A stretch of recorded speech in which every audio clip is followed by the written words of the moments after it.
Kalau percaya nggak nakal. Iya. Alhamdulillah itu, tapi saya khawatir sampai satu malam HP saya dipegang sama istri. Sejauh ini masih aman ya. Ini kan artinya berbicara organisasi kan tugas sosial. Iya, betul. Apa yang dirasa sih? Jadi memang gini sih ya, Kang.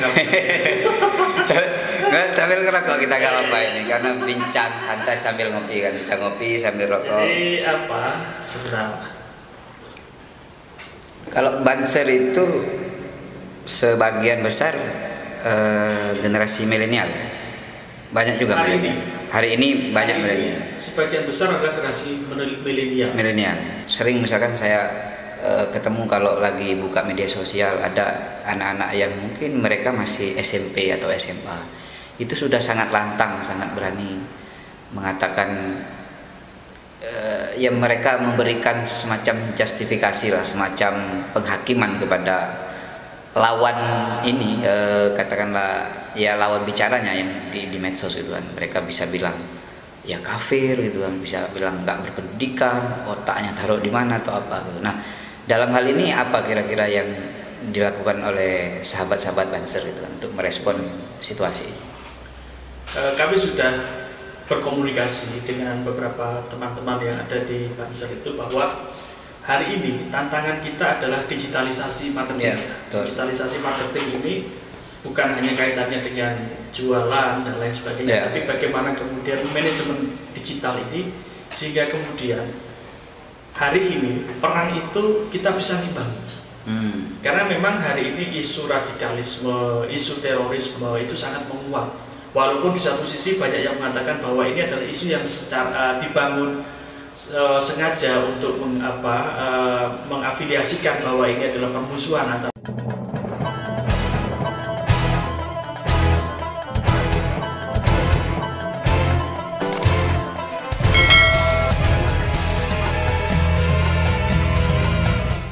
Assalamualaikum warahmatullahi wabarakatuh. Berjumpa lagi dengan saya Abulaka Arkaida di rubrik Bintang, bincang santai sambil ngopi. Kali ini kita format yang berbeda. Biasanya kami di outdoor, bisa di warung kopi atau menghadiri langsung di rumahnya narasumber. Dan ini perdana dalam bentuk podcast di studio kami. Meskipun ya sangat sederhana. Mudah-mudahan narasumbernya agak puas dengan ini karena belum ber-AC gitu. Dan sahabat Aswaja Nusantara, hari ini atau kali ini kami kedatangan tamu salah satu tokoh pemuda kota Yogyakarta. Beliau adalah Solihul Hadi, Komandan Banser Kota Yogyakarta. Apa kabar, Kang? Alhamdulillah sehat. Sehat ya. Sudah bersih terhindar kan dari pandemi kan? Jadi saya 2 hari yang lalu sudah swab. Alhamdulillah. Dan saya juga sudah vaksin. Oh siap. Nah, jadi untuk ngobrol lebih lanjut kita lepas dulu masker. Karena memang kami ini termasuk circle bareng di organisasi, jadi kami sudah saling tahu, insya Allah aman. Oke Kang, kita akan berbincang beberapa menit ke depan. Ini podcast perdana di media Aswaja Nusantara. Nah, jadi apa kalau bahasa bukan kelinci percobaan sih? Bukan. Kebetulan ini narasumber pertama gitu. Dan dia pun tidak apa-apa. Enggak. Kalau kelinci percobaannya, waduh, ini komandan nanti kami kualat nanti. Apa ini kesibukan Kang dalam waktu dekat ini? Ya, jadi matur nuwun Mas Kang Abulaka atas waktunya kami sudah diundang ke sini. Yang pertama, hari ini memang yang sudah kami lakukan adalah kami sedang menggiatkan silaturahmi ya. Silaturahmi ini kami dengan harapan dan tujuan yang pertama memperkuat jaringan. Kemudian yang kedua juga memperkuat doa. Jadi setiap kita silaturahmi kepada kiai-kiai itu kan pasti sebelum kita pulang kita minta doanya. Nah, itu adalah selain doa ada lagi ya. Kalau selain yang itu, yang lainnya itu padang gitu berkali.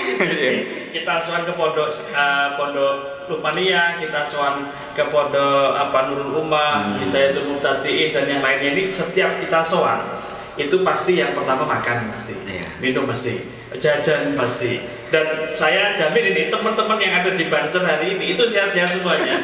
Karena kemanapun kita berada, kita pergi pasti nambah rezeki, selain kemudian bonusnya nambah persaudaraan. Oh iya. Jadi itu kemudian kami juga sudah berkomunikasi, menjalin sinergitas, membangun sinergitas dengan pemerintah Kota Yogyakarta, dengan Pak Wali Kota, Pak Wakil Wali Kota, dan juga beserta OPD dinas terkait yang ada di pemerintah Kota Yogyakarta, juga dengan Polresta, dan terakhir kemarin kami dengan Pak Dandim Kodim Kota Yogyakarta. Ya, tujuan kami untuk perkuatan organisasi. Selain itu juga ya membangun jaringan agar kemudian ke depan itu kita memang betul-betul siap manakala kemudian dibutuhkan tenaga, pikiran, serta yang lain ya. Jadi itu yang selama beberapa hari ini kami lakukan yang Bulaga. Ya. Bisa cerita sedikit dong perjalanannya kok bisa bisa memimpin Banser di Kota Yogyakarta gitu kan? Apa memang suka berorganisasi itu dari kecil atau memang waktu di Jogja saja gitu kan? Itu apa berangkat dari lingkungan atau kesadaran sendiri? Ya. Oke, terima kasih. Jadi memang yang pertama dari orang tua ya. Oh, oke. Orang tua itu memang sudah kita di Circle Nahdien ya. Oh, oke. Tuh kemudian sebelumnya sih saya di Ansor. Di Ansor, wakil ketua di bidang hukum advokasinya. Nah, kemudian saat ini saya diamanahkan oleh organisasi untuk menjadi Kasat Korcap, Kepala Satuan Koordinasi Cabang Banser Kota Yogyakarta, atau mungkin yang biasa sahabat-sahabat kenal itu adalah Komandan. Itu.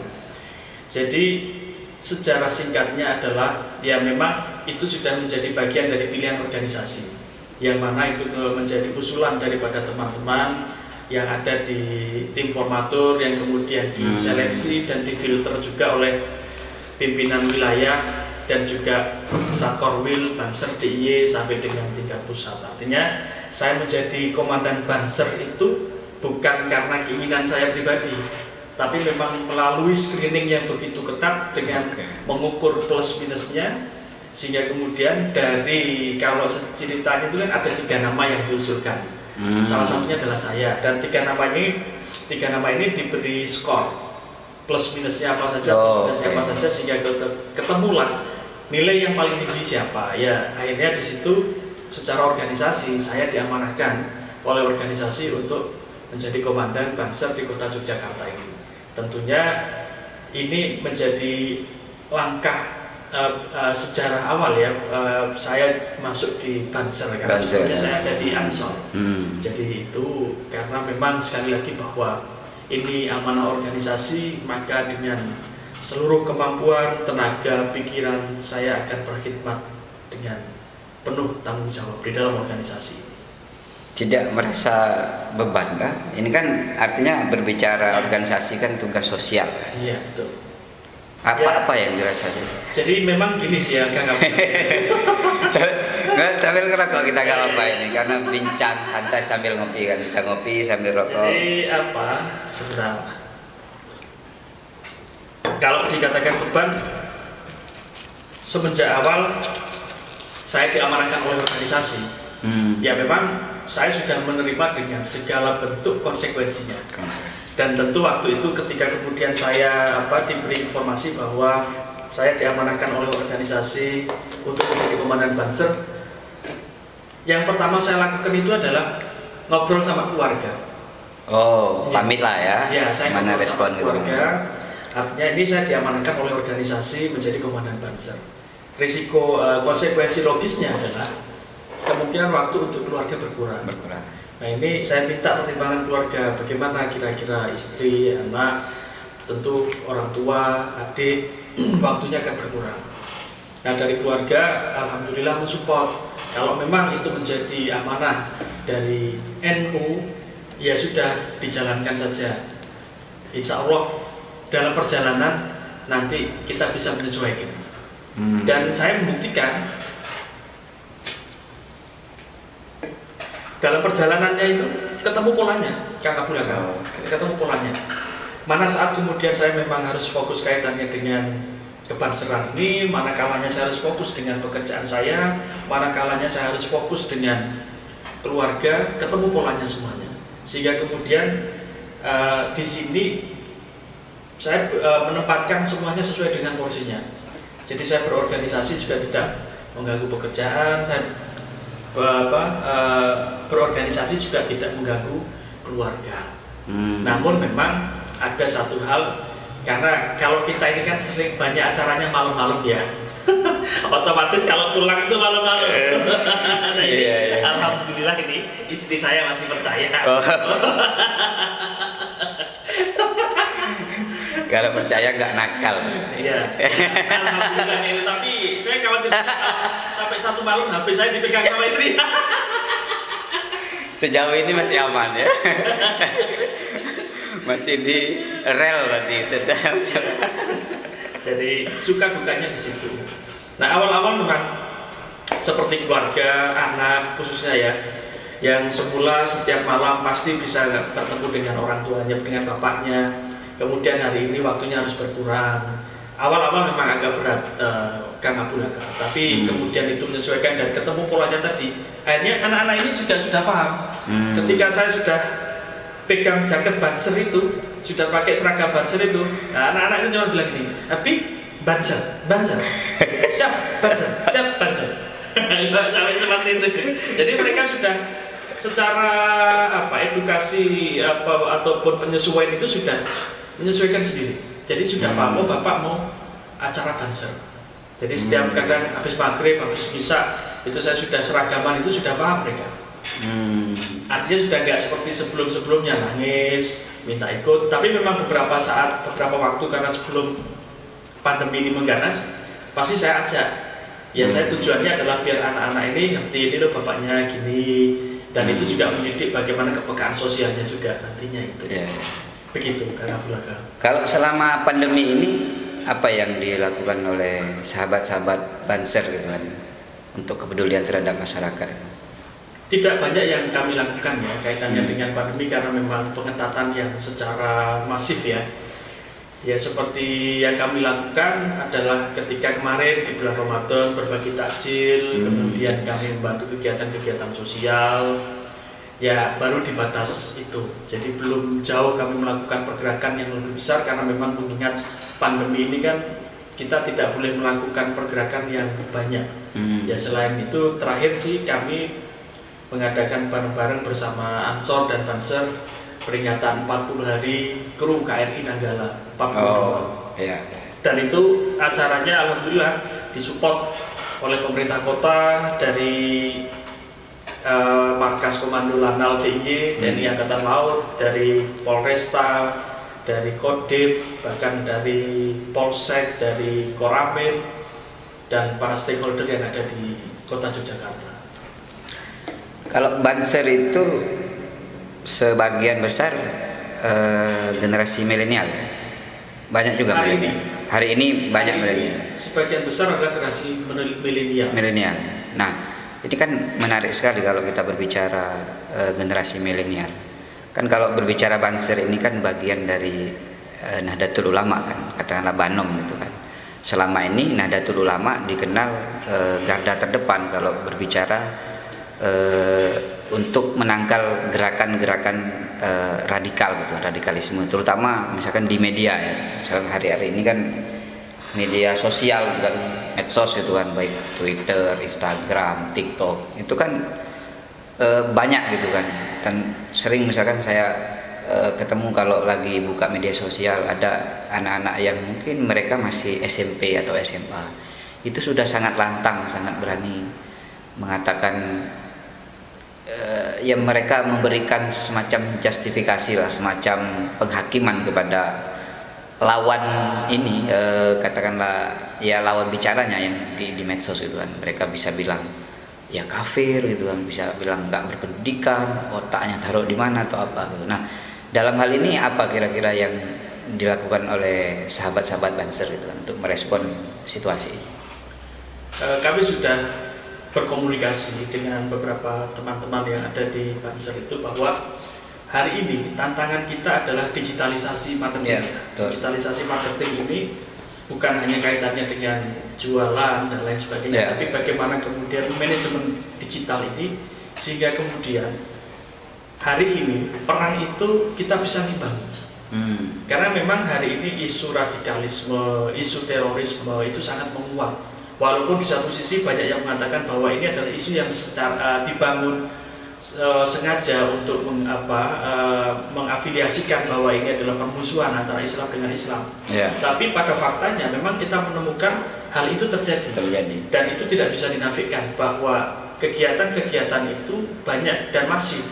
Nah, di sini kemudian saya menyampaikan kepada teman-teman bahwa tugas kita harus mampu mengimbangi di media sosial. Jadi bukan hanya lagi kemudian bagaimana kita bergerak di lapangan, tapi bagaimana pengimbangannya ini bahkan bisa 60% itu di dunia maya. Karena hari ini ya itu seperti apa yang Kang Abdul Aka sampaikan, kalau bahasanya itu mungkin ya perang asimetris ya. Hari ini kan perang asimetris, mereka tidak perlu pasukan, tidak perlu senjata, tidak perlu rudal dan lain sebagainya. Mereka cukup dengan melempar satu opini yang itu dimasifkan oleh anggotanya, itu akan menjadi sebuah serangan yang betul-betul mengerikan. Padahal pelakunya mungkin hanya 1-2 orang saja. Seolah-olah ini pelakunya adalah sudah satu kompi nih, satu batalion ini, sebenarnya cuma 1-2 orang. Nah, itulah kemudian penguasaan media kaitannya dengan perang asimetris yang hari ini gencar dilakukan itu, kita coba masuk ke dalam itu. Bagaimana pola pergerakannya, dan hari ini kami melihat bahwa perang kita ini sudah mengarah pada penguatan untuk digitalisasi, sehingga ada istilah saya bahwa Banser ke depan ini harus menuju Banser 5.0. Seperti itu. Jadi bisa dikatakan untuk periode ini Banser itu untuk bagian digitalisasi itu menjadi prioritas. Iya, jadi penguatan terhadap konten, bagaimana mengcounter isu-isu di media sosial, dan teman-teman ini harus sudah berpikir di arah itu. Jadi tidak lagi hanya berpikir bagaimana penguasaan wilayah lapangan saja, tapi bagaimana kemudian mengimbangi sosial media ini agar kemudian doktrin itu tidak dikuasai oleh mereka. Betul. Karena memang beberapa 5 tahun terakhir lah, saya sering mengamati kalau kita tidak aware katakanlah di bidang digitalisasi, itu kan kita akan ketinggalan dalam hal apapun, termasuk dalam isu. Misalkan satu contoh, ketika Jokowi membuat satu kebijakan, ada mungkin katakanlah netizen gitu kan, itu membuat kritik dan mereka langsung mention ke Twitter atau Facebook, Instagram presiden gitu kan. Dan esok hari itu kebijakan itu kan sudah dievaluasi. Kalau misalkan kita tidak menggunakan media, kita mau melakukan konsultasi, kita sudah ketinggalan. Kalau mau konsultasi belum nanti menentukan undangannya, kita mau rapat kapan. Tapi kalau kita sudah katakanlah peluru lah ya di bidang media itu sudah siap, kan tinggal kita buat narasi apa gitu kan. Nah, apakah Ansor juga akan katakanlah diprioritaskan ke arah sana? Banser gitu ya dalam hal ini. Seperti yang saya sampaikan tadi, Kang Abdul Aka, bahwa kebutuhan yang sangat mendesak adalah bagaimana kemudian penguasaan media. Media ini media sosial, dan basis ini sudah lagi kita bukan mencukupkan ya, tapi kita coba untuk menggeser pola berpikir bahwa transformasi misalnya Ansor itu transformasi media jual. Nah, di antaranya itu adalah bagaimana kemudian kami juga di Banser ini membackup pimpinan-pimpinan kami yang ada di Ansor, sehingga ketika nanti dalam satu titik itu ketemunya memang bisa mix. Jadi ketika di lapangan ya kami backup lapangan, ketika kemudian pertarungan itu beralih pada media sosial dunia maya ataupun pada wilayah internet ini, kita juga sudah siap di situ sehingga tidak gelagapan. Sehingga harapannya adalah ketika muncul isu yang menurut saya artinya menyudutkan pemerintah yang sah, kemudian menyudutkan kiai-kiai kami, menyudutkan bagaimana pandangan-pandangan umum terhadap kenegaraan, bagaimana kemudian menjaga keutuhan NKRI dan yang lain sebagainya, mereka masuk merengsek untuk merongrong keutuhan NKRI itu, kita sudah siap juga dengan segala strategi dan segala bentuk kontranya. Iya. Jadi seperti itu. Nah itu kan kalau berbicara di bidang media ya, artinya ini ranahnya digitalisasi gitu kan. Kalau misalkan program yang offline, misalkan ya semacam pelatihan atau apa, dan dalam hal ini kita berbicara generasi milenial. Kang Solihul kan dalam hal ini juga ketua Karang Taruna kan, sekota Yogyakarta kan. Nah dan ini kan saya pikir sangat efektif kalau melakukan proses kesadaran terhadap generasi milenial. Bagaimana mereka itu terhindar dari gerakan-gerakan radikal ini kan. Nah itu apa yang katakanlah Kang Solihul yang hari ini jadi komandan Banser dan juga ketua Karang Taruna gitu kan, apa yang mesti dilakukan gitu. Ya, jadi kalau kami sendiri sih secara offline ya di Banser itu kami sedang menggodok kaitannya dengan persiapan untuk kaderisasi, rekrutmen anggota-anggota baru yang ini akan kami lakukan di 14 kecamatan di Kota Yogyakarta ini. Nah itu harapannya nanti tentu anggota-anggota ini akan kita spesifikasi betul. Jadi tidak hanya kemudian anggota ini hanya mampu untuk kemudian menjadi bagian dari Banser, tapi harus mampu menjadi bagian segala bentuk ancaman baik terhadap negara, kiai maupun keutuhan NKRI. Jadi itu. Nah jadi kami sedang mencoba untuk menggiatkan, tapi ya kebetulan lagi kemudian ini kondisi masih pandemi, ada PPKM darurat, akhirnya kami bersabar dulu. Tapi yang jelas kami sedang mencanangkan itu. Nah, kalau berbicara itu tadi untuk generasi muda Yogyakarta, kalau pandangan Kang Solihul sejauh mana sih kira-kira mereka terpapar soal radikalisme itu kan untuk kota Jogja gitu kan, karena kota Jogja juga dikenal kota toleran. Ya, sejauh ini saya melihat untuk pemuda ya di kota Yogyakarta kaitannya dengan sejauh mana mereka terpapar kaitannya dengan isu radikalisme dan yang lainnya yang punya afiliasi secara langsung maupun tidak langsung, sepertinya tidak seperti yang mungkin digambarkan oleh orang di luar. Namun memang ada permasalahan-permasalahan yang menjadi fokus kami juga, bahwa masuknya paham itu beserta dengan orang-orangnya ke sini itu, di mana kemudian mereka menganggap bahwa Jogja ini kan jelas Jogja itu berarti nyaman, tingkat toleransinya tinggi. Tingkat tepo selironya juga bagus dan warga masyarakatnya juga open gitu loh. Namun di sini juga menjadi sorotan untuk menurut saya, artinya orang-orang yang memiliki paham-paham radikal itu untuk mereka menjadikan Jogja ini sebagai bagian dari markasnya. Karena ini kan kota pendidikan, pasti orang tidak akan berpikir macam-macam lah, sehingga mereka bisa berkembang di Jogja ini. Dan itu sudah ada beberapa yang ya, tapi bukan wilayah kita untuk masuk ke sana ya. Di sini kita hanya kemudian membantu pihak-pihak terkait bagaimana membangun komunikasi, paling tidak kami melaporkan apa yang terjadi di lapangan, kejadian apa yang kemudian mengkhawatirkan, adakah indikasi dan lain sebagainya, itu kita koordinasikan dengan pihak terkait.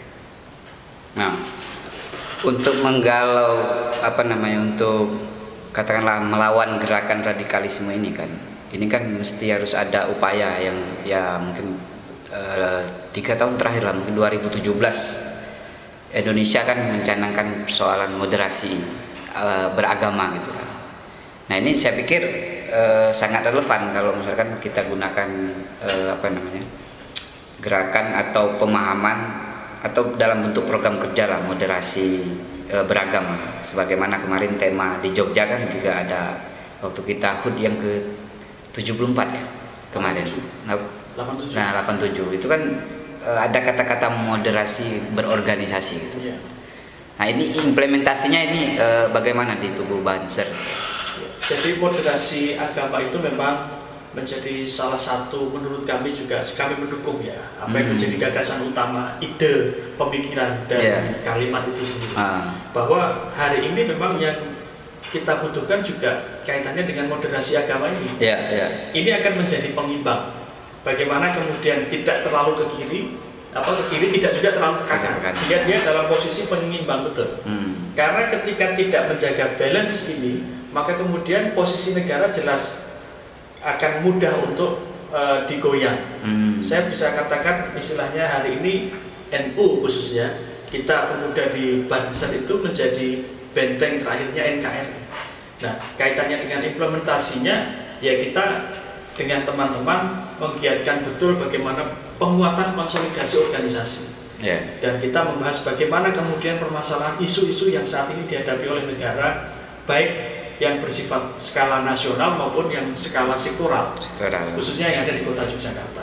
Sehingga kemudian saya dan teman-teman itu paling tidak menjaga diri, keluarga dan lingkungan yang ada di kota Yogyakarta, agar kemudian ini bisa menjadi benteng, benteng agar paham-paham itu, doktrin-doktrin itu tidak berseliweran. Kalau diimplementasikan dalam bentuk program kerja, kalau berbicara moderasi berorganisasi gitu kan, misalkan apakah akan melaksanakan membuka dialog lintas agama, baik katakanlah kalau internal Islam lintas organisasi gitu kan, atau juga akan melakukan kerjasama kepada pemerintah berbicara moderasi. Jadi ke depan itu sebenarnya sudah ada wilayahnya sendiri ya kaitannya dengan lintas agama ini, ada FKUB. Tapi kami sendiri sudah berkomunikasi dengan teman-teman. Bagaimana kemudian kita akan melakukan satu acara. Tujuannya adalah membangun paradigma, membangun satu wacana bahwa tidak ada perbedaan sebenarnya di antara kita ini. Yang membedakan di antara kita ini sebenarnya hanya orang-orang yang memang ingin merusak. Mereka mau agamanya apapun, kepercayaannya apapun, selama kemudian kita tidak saling ganggu, maka kita bisa menikmati dengan cara kita masing-masing. Nah, ini yang ke depan akan coba untuk kemudian kita lakukan.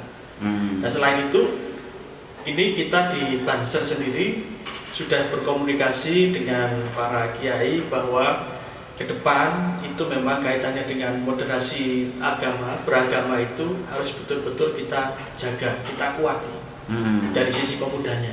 Sehingga kemudian ketika terjadi sesuatu kita sudah siap membackup, bukan kemudian siap kita kemudian mengkonsolidasi ini siaga satu misalnya itu, tidak. Tapi kita siap dengan segala bentuk resiko dan kemungkinan-kemungkinan terburuk yang ada di lapangan. Saya coba memperdalam terkait melakukan komunikasi tadi, karena sejauh pengamatan saya, Nahdlatul Ulama itu memang sangat punya basic dalam hal itu kan. Artinya dia mampu melakukan komunikasi, jangankan lintas katakanlah internal Islam, sama-sama di luar lintas agama aja kan Nahdlatul Ulama sangat menjaga komunikasi itu kan. Nah ini ini kalau dalam pandangan saya mungkin harus menjadi titik poin penting bagi Banser gitu kan, bagaimana merangkul atau melakukan komunikasi lintas agama dan lintas organisasi kan, karena memang hari ini Banser dalam hal ini bagian dari NU betul-betul dikenal merangkul semua golongan itu. Hari ini memang kaitannya dengan komunikasi itu tadi. Kita mulai mengkonkretkan kita mulai mengkonkretkan bagaimana kemudian bisa mengimplementasikan kaitannya dengan ide dan gagasan itu tadi. Namun kembali lagi, kami ingin melakukan suatu acara itu hari ini faktanya adalah kita masih dalam kondisi pandemi dan hari ini juga semakin diperketat, sehingga masih dalam bentuk wacana-wacana, masih dalam bentuk pertimbangan dan bahan pemikiran. Ini kalau berbicara Karang Taruna, ini kan basisnya sampai ke desa-desa ya sama Banser juga sampai ke desa-desa ya. Ini kan kalau kayak misalkan kami kan di luar Jawa kan, itu memang Karang Taruna tuh banyak kadang sekedar ada struktur tapi tidak terlalu jalan gitu ya. Nah kalau dalam konteks kota Yogyakarta Itu polanya bagaimana sih pengelolaan organisasi Karang Taruna tingkat desa? Ya, ya intinya di kami kan sebenarnya di Karang Taruna itu juga melakukan banyak hal kaitannya dengan bagaimana mendampingi teman-teman yang ada di kelurahan yang tidak aktif, kita berikan solusinya seperti apa, apakah pembaruan kaitannya dengan kepengurusan atau tambal sulam ataukah hal-hal yang lain yang sekiranya diperlukan sehingga kemudian tidak terjadi kevakuman di situ. Walaupun kendala lapangan jauh lebih besar, tidak seperti apa yang saya sampaikan.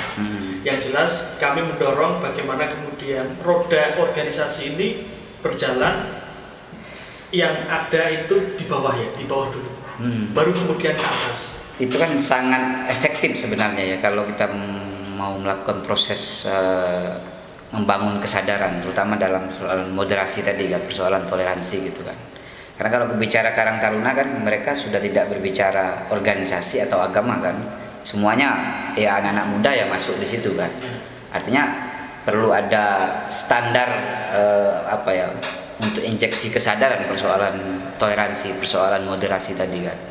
Karena itu basis tingkat desa gitu kan. Ya kalau selama ini teman-teman saya melihatnya semuanya dalam koridor on the track ya. Tidak ada yang kemudian keluar out of the box, artinya mengambil afiliasi perlawanan terhadap negara, baik itu yang mereka melakukan pergerakan-pergerakan radikalisme dan yang lainnya. Mereka tidak ada, teman-teman ini tidak ada. Teman-teman masih dalam kondisi kondusif semuanya dan masih on the track. Ya ini tidak lepas bagaimana kemudian kita membangun komunikasi, jaga teman-teman, mendampingi teman-teman, memberikan komunikasi, pola-pola organisasi ya, pola-pola organisasi agar kemudian tetap terjaga. Jadi ketika ada satu ancaman, minimal kami jaga bagaimana ini tidak tersentuh secara langsung. Jadi seperti itu. Karena kan era sekarang lagi kita penekanan ke persoalan media tadi ya, digitalisasi. Kan sekarang itu kan era perang narasi kan. Siapa yang menguasai narasi ya dia bisa menang gitu kan.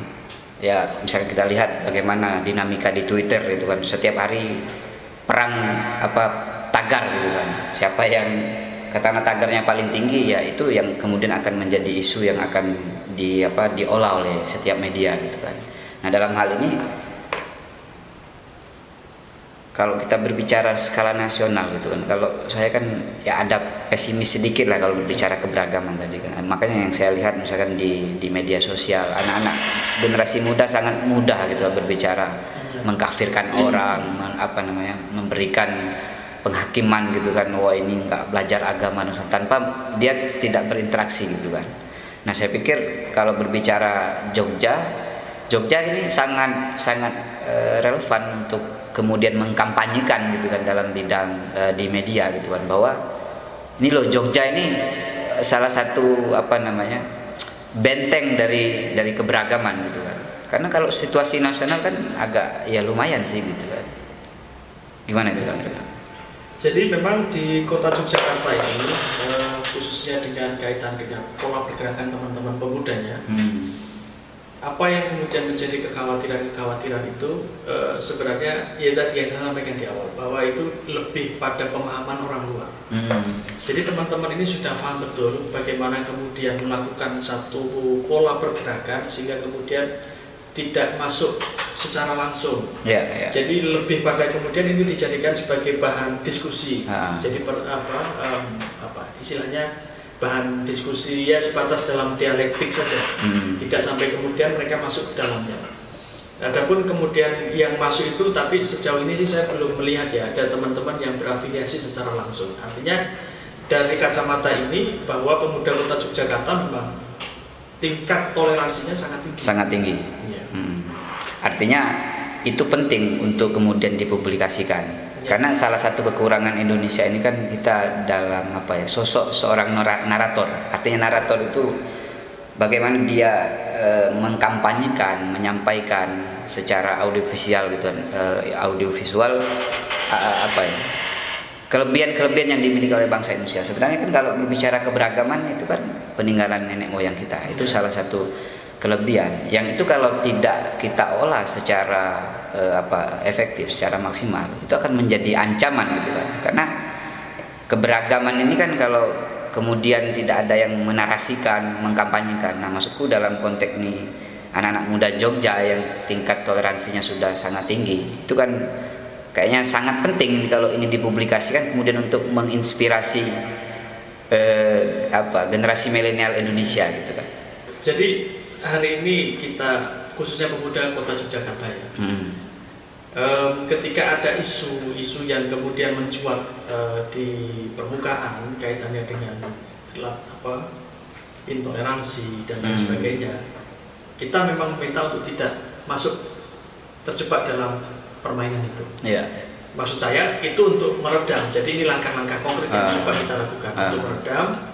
Karena apa? Ketika kemudian di situ kita masuk, maka kemudian pandangan orang di luar itu kan kalau Jogja ini goyang, maka untuk menggoyang dalam skala nasional kan lebih cepat. Eskalasinya kan cepat sekali. Barometer lah Jogja itu ya. Jadi ini teman-teman juga sudah paham betul artinya untuk menahan diri ketika memang dalam kondisi yang sangat panas ya. Artinya itu sudah menjadi bagian dari bentuk kampanye yang secara tidak langsung. Selain kemudian ada beberapa teman-teman yang memang ahli dalam kaitannya menulis.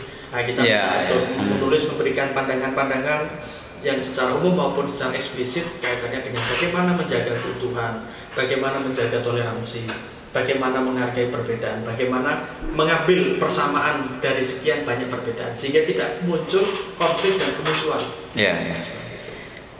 Ya, saya kenapa kemudian menekankan persoalan ini karena memang di channel kami Media Aswaja Nusantara ini visinya memang menjadi muslim moderat gitu kan. Jadi sekian nanti konten dan obrolan baik narasumber secara individu dalam bentuk podcast itu kan mengarah pada moderasi beragama gitu kan. Bagaimana ini terbentuk, maka kemudian kita breakdown bagaimana sih pemuda yang moderat itu kan, bagaimana politisi yang moderat itu kan, bagaimana akademisi, dosen, guru itu kan mereka berpandangan moderat sehingga nanti mereka bisa menyebarkan virus-virus moderat. Nah, kita kembali ke persoalan Banser tadi. Nah, capaian yang yang menjadi skala prioritas dalam satu periode ini kan sampai 2025 ya. Itu apa dari sekian obrolan kita tadi, apa sih yang mau dicapai atau ada jangka pendek atau menengah atau jangka panjang apa gitu? Oke, jadi kami memang belum melakukan rapat kerja ya, tapi untuk jangka pendek yang ingin kami capai adalah teman-teman ini melek digital dulu terhadap dunia digital itu, terhadap bagaimana kemudian konfrontasi yang dilakukan secara langsung terhadap teman-teman yang ada di media sosial, ada yang melakukan statement kiai kita kan diserang habis-habisan. Nah, ini kita harus tahu betul bagaimana polanya, bagaimana kontranya. Yang penting melek digital itu skala prioritas dalam jangka pendek. Nah, jangka panjangnya ini kami mencoba untuk menata organisasi. Jadi selama ini beberapa evaluasi kami sudah bagus di organisasi selama ini, namun ada beberapa catatan. Di antaranya organisasi selama ini selalu terbangun bahwa citra organisasi itu mengarah pada personifikasi. Jadi tidak citra organisasi mengarah pada institusi, tapi lebih pada personifikasi. Artinya kan kita ini kepengurusan itu kan dengan batasan waktu, dan kita tidak tahu kemudian berikutnya siapa yang akan menjadi komandan Banser, siapa yang kemudian akan menjadi pengurus. Nah, yang ingin kita tinggalkan untuk generasi berikutnya adalah ini organisasi. Jadi berbicara Banser tidak berbicara seorang solihun lagi, tapi sudah berbicara dalam wilayah kaitannya dengan organisasi, sehingga tidak ada pengkultusan. Jadi ketika misalnya nanti saya sudah tidak menjadi komandan Banser, tidak saya kemudian membangun teman-teman ini untuk saya mobilisasi membuat Banser tandingan, tapi itu menjadi bagian dari bahwa memang segala sesuatu, artinya setiap zaman itu kan ada orangnya. Setiap orang itu ada zamannya. Nah, ketika memang sudah kita itu bukan orang pada zamannya, maka kemudian segala sesuatu kita kembalikan pada rules organisasi, sehingga kemudian tidak merusak organisasinya. Tidak kemudian itu seperti yang saya sampaikan, ke depan itu saya ingin membangun betul bagaimana kemudian Banser ini terbangun secara institusi, tidak secara personifikasi. Jadi tidak ada pengkultusan, ya menurut saya bukan saya kemudian melebih-lebihkan. Artinya 5 tahun selesai bahwa teman-teman Banser ini harus dalam satu komandonya Solihul, tidak. Tapi teman-teman Banser ini satu komando dalam koridor organisasi. Sehingga ke depan siapapun yang menjadi komandannya, penghormatan tertinggi itu ada di organisasi. Bukan kepada Solihul, bukan kepada siapapun. Itu tujuan saya ke depan. Sehingga membangun bagaimana organisasi ini bisa menyesuaikan dengan kebutuhan zaman, kita mulai dari tatanan itu. Iya. Artinya itu berkaitan dengan karakter berjiwa besar. Kadang kan dalam dinamika organisasi ini banyak juga kita menemukan orang-orang yang tidak berjiwa besar. Artinya ketika gerbong atau gerakan yang bersangkutan itu kalah, kemudian mereka bikin gerakan baru, dan harusnya kan menghormati keputusan organisasi kan. Dan itu ya masih, tapi mulai tergerus berjiwa besar itu sebagaimana yang dimiliki oleh para founding fathers kita gitu kan, ketika mereka berbicara kepentingan bangsa. Nah, dalam hal ini kepentingan organisasi, yaitu adalah Banser gitu kan. Nah, artinya yang ditekankan juga bagaimana untuk menginternalisasi kesadaran berjiwa besar tadi kan, sehingga kita berbicara organisasi, bukan lagi saya, tapi kita gitu kan. Nah, ya itu tadi kembali Kang Abu-Laga bahwa selama ini ada beberapa fakta yang cukup memprihatinkan sebenarnya, bahwa pencitraan organisasi ini kembali lebih pada kemudian pembangunan citra personifikasi. Bagaimana ini nantinya kemudian akan menjadi pasukannya, akan menjadi masa pendukung yang militan. Nah, sehingga kemudian terbentuknya stigma di sini sudah tidak lagi berbicara tentang organisasi. Wah, aku pokoknya nek Solihul rada di komandan aku ragilem. Itu kan. Nah, inilah yang kemudian akan merusak organisasi. Karena apa yang saya katakan tadi, setiap orang itu ada zamannya. Setiap zaman itu pasti ada orangnya. Jadi nggak bisa kita memaksakan bahwa kita ini harus terus. Enggak. Presiden kita sudah berapa kali berganti, misalnya kan seperti itu. Sampai kemudian Pak Harto yang memimpin sekian lama akhirnya pun berganti. Karena memang sudah semua itu punya masanya masing-masing, dan kita tidak bisa memaksa wilayah itu. Ketika kita memaksa di wilayah itu, maka kemudian ya dampaknya akan kepada diri kita sendiri. Apakah itu nanti dampaknya secara langsung maupun tidak langsung?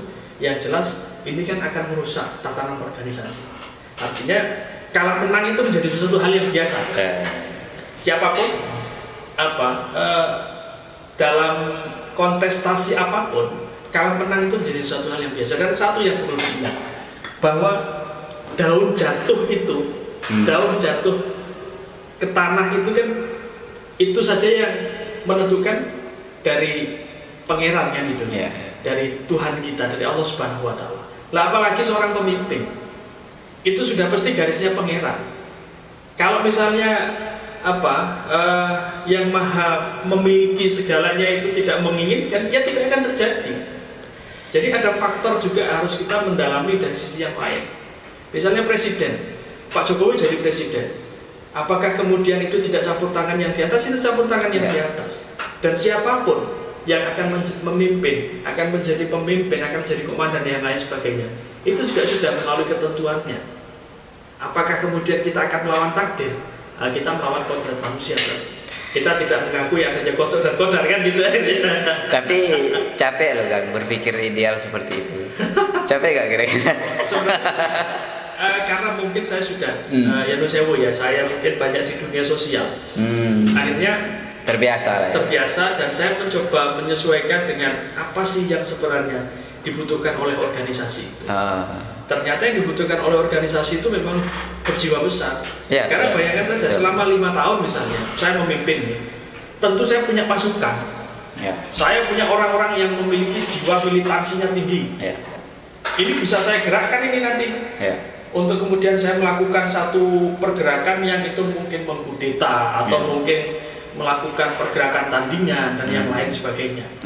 Tapi kembali bahwa apa sih yang akan dituju? Apalagi misalnya di kota, kok rebutan arep dadi komandan Banser ngono kan, arep rebutan balung ini ono dagingnya ra gitu. Jadi kembali bahwa memang saya bertujuan di Banser ini untuk membangun roda organisasi ini dengan tatanan-tatanan organisasi, sehingga ke depan nanti siapapun yang menjadi komandan dan pimpinan mungkin juga di wilayah yang lain itu rules-nya adalah organisasi.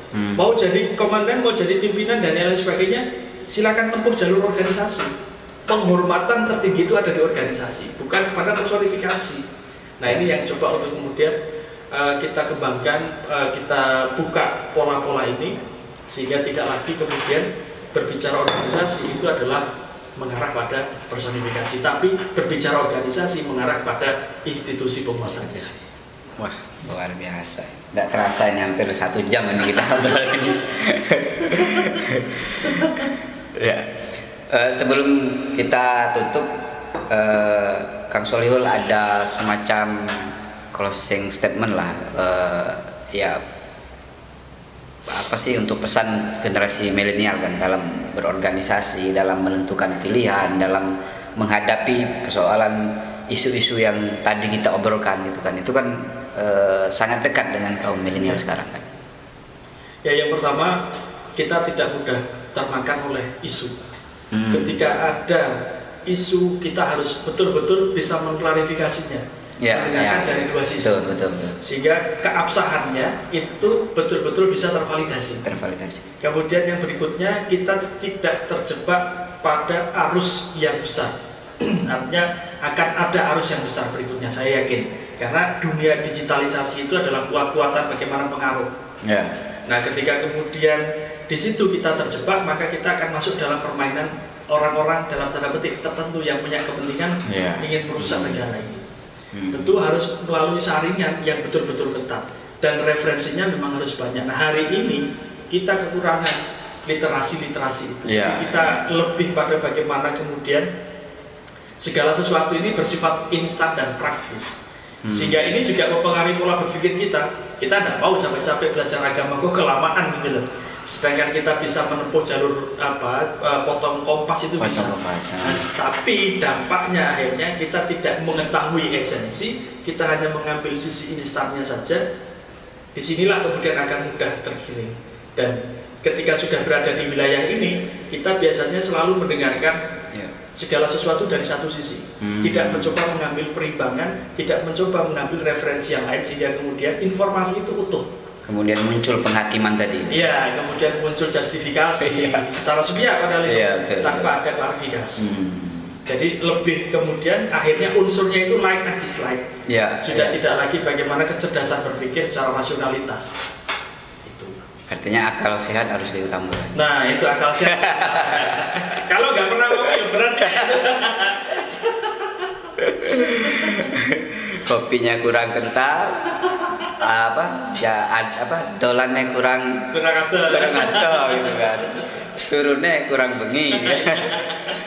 Begitu sahabat Aswaja Nusantara. Terima kasih Kang Solihul. Kita berjumpa di kesempatan selanjutnya. Wallahu muwaffiq ila aqwamit thoriq. Wassalamualaikum warahmatullahi wabarakatuh.